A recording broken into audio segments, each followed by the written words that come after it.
উপস্থিত গুণীজনদের শ্রদ্ধা ও প্রণাম জানাই।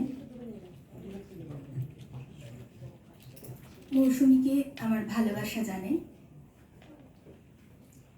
বসন্ত মানে প্রেম, সবাই জানেন। সুন্দর বসন্ত উৎসবের অনুষ্ঠান আমরা উপভোগ করছি।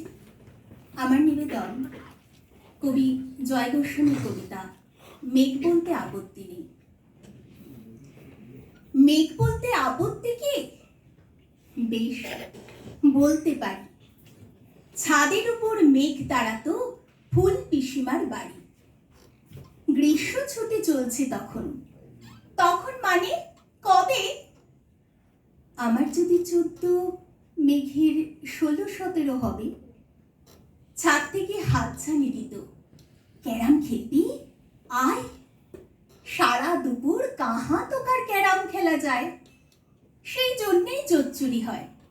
হ্যাঁ, জোচ্চুরি হতো। আমার যদি 14, মেঘের 15-16 মতো। ঘুরিয়ে দিতে জানতো খেলা।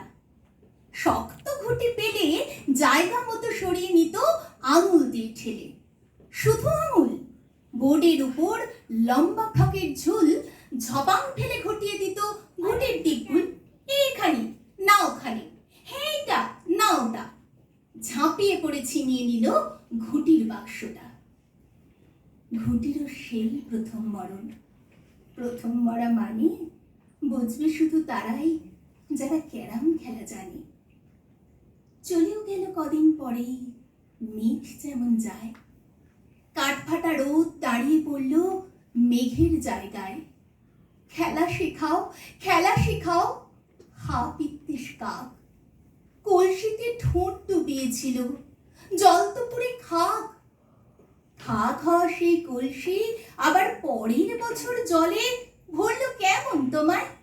থামো, ওসব কি কেউ বলে? আত্মীয় হয়। আত্মীয় হয়, আত্মীয় না ছাই। স্পষ্ট করে বলো এবার, সব জানতে চাই।